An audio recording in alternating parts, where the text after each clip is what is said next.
Alright, welcome back to this video of Project Maverick. So this is a video of the build that I'm doing on my Ford Maverick over time. This is the start of it, where we're keeping the factory engine so far and just making it run a lot better, ready for more trips. The series is going to go a bit better, but this is what we've done so far. Okay, so in today's video of mucking around with the Maverick GQ Patrol, as if it wasn't Ford, we got a brand new carby right here. So brand new carby with the choke.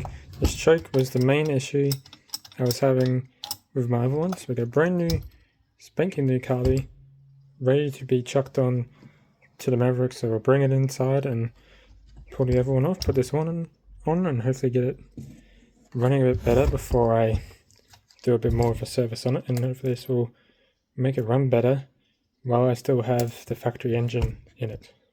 Alright, so this feels like a bit of deja vu. So we have it finally inside the Maverick, and how many times I've pulled this off when I was on my Tassie trip, it shouldn't be too difficult for me to pull it off this time. So I got all the tools that I need to pull off the air cleaner and the gas part for now, at least the top piece, and then yeah, we'll get it all down to just the carby left, and I'll show you guys from there onwards. Alright, so this is the brand new carby. You can see how shiny it is, and there is your carby.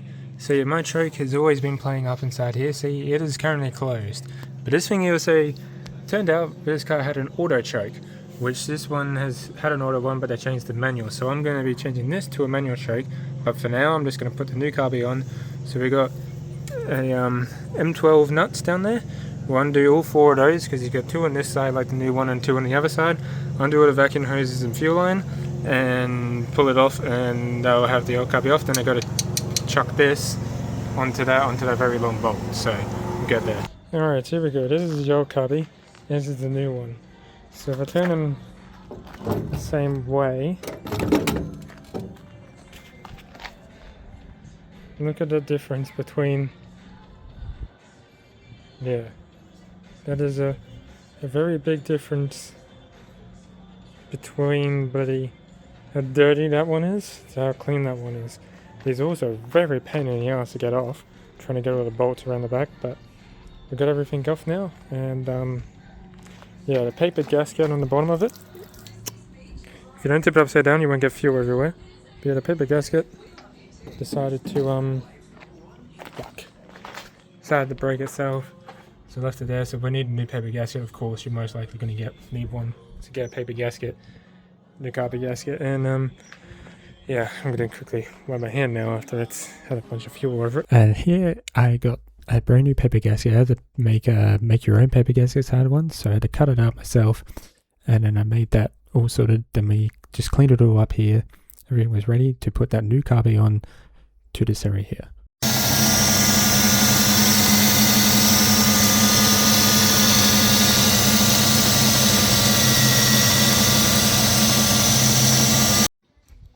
Alright, so I went to Autobahn and got this universal choke cable, which I'm going to replace this stupid little one that the car came with, which is connected to my throttle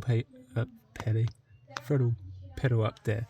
So this, get rid of this, take it off my throttle pedal, and this one is going to stick in there so I can run my choke. So I'll get rid of this and run this one for the file. So far it's being a pain in the ass. I've taken that off. Now it's going to take it out of the throttle there, and that runs up here, and holy crap, you guys can't see. There we go. And that's what leads to this thing. So probably need to somehow get this off, which is being glued on there as you can see, and then that should pop out, hopefully, fingers crossed. Alrighty, so to get the choke off, I cut off the top piece with a saw. So now this whole thing is out. I did lick the dash a little bit, but oh well. But now we got a hole here for the new one to stick out of. So I'm going to run this whole cable through the hole, and that's going to stick out of there and should look good. So there we go. The choke is now in that original old hole, and it runs underneath here, that silver cable right out there. I had to pull a bit of like the firewall shield stuff off So it runs out there. You can see that. And then it runs out the firewall straight to the car. You just got to mount it up here for the choke to work.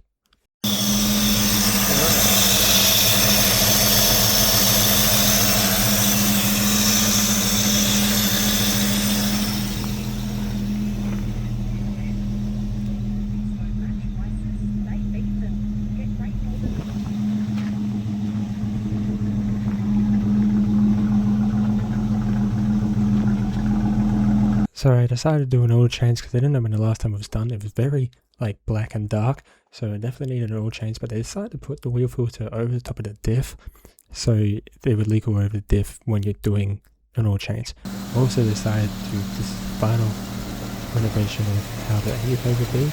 I got rid of the other intake piping and just have it running, sucking in from the front there, and that's what we've done.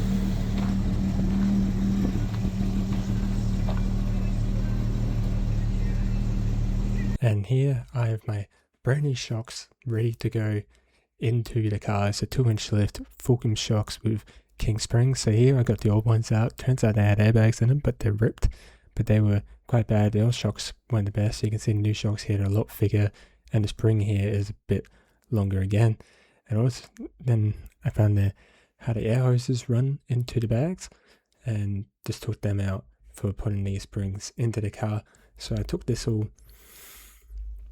had unbolt the sway bar and everything else like that, take it all off. As you see the part down there, it's a little bit rusty on that, and then there's a bit of a pain in the ass to get them off, but had to use a lot of WD and hit them off. So here I got them back on with the king springs in them, and shocks are mounted up properly with sway bar reconnected, and yeah, it worked out to be like an extra 25-30 mil higher than the pedal springs that the car originally had in it. But were like sort of a comfort upgrade, I guess the old owner put in. But yeah, we got these I got off a mate, and it worked out quite well. They're like foam shocks from Fulcrum. So then we turned it around to do the front, and I lowered it, had to use 2 jacks to lower it down, and yeah, I put the new front suspension in, which was a lot better. Here we also had the S13 halfway ready to go. Had to try to figure out how to get the shocks in, because I had to use kind of stuff. So here was the old crappy steering arm, and there's a new one. Bam, straight in there, brand new steering dampener, and definitely made the car drive a lot better. There's sort of the old stuff that came out of the car, which definitely not the best at all. This new stuff's a lot better and raised the car more. So yeah, it looks very raised here with the no flare on the side, but yeah, definitely lifted the car a lot more and looks amazing with the blue in it, and sits hell of a lot better. We're going to be able to go over so many more rocks a bit better without hitting the cab or the chassis of the body of the car, I guess you could say.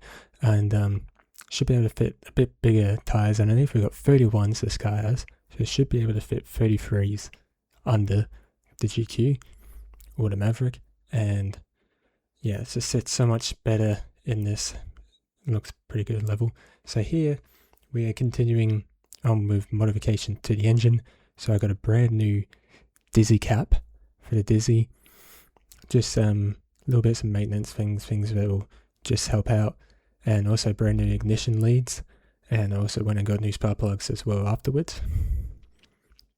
But here we have a rotor button that goes inside the Dizzy, and this one's an extended one, so it has that gold bit that's raised up to help make stronger spark. Those are also 9mm leads, but yeah, here's the old leads and old stuff running here, and they're very dirty, very blacked out from the fuel spark plugs. So yeah, got brand new spark plugs here with my spark plug tool, and because I'm running on gas, I had to make it a bit of a tighter gap like the original ones were.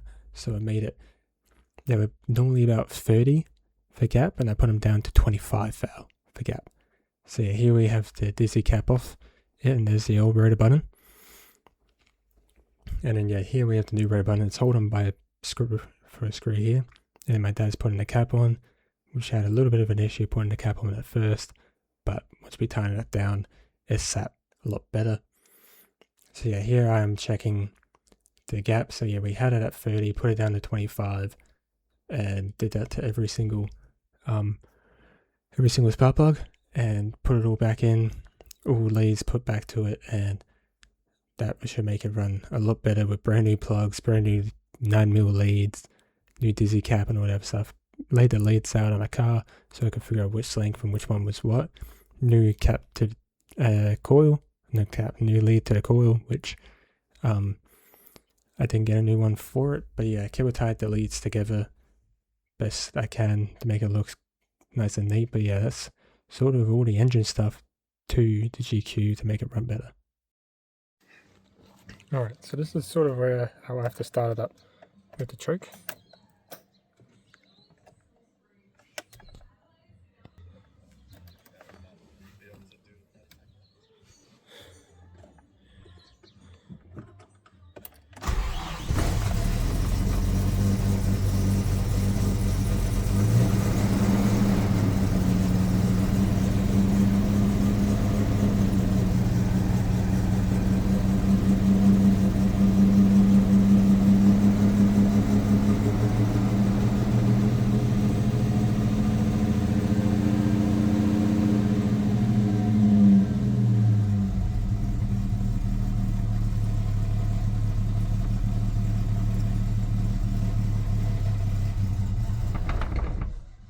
Yep.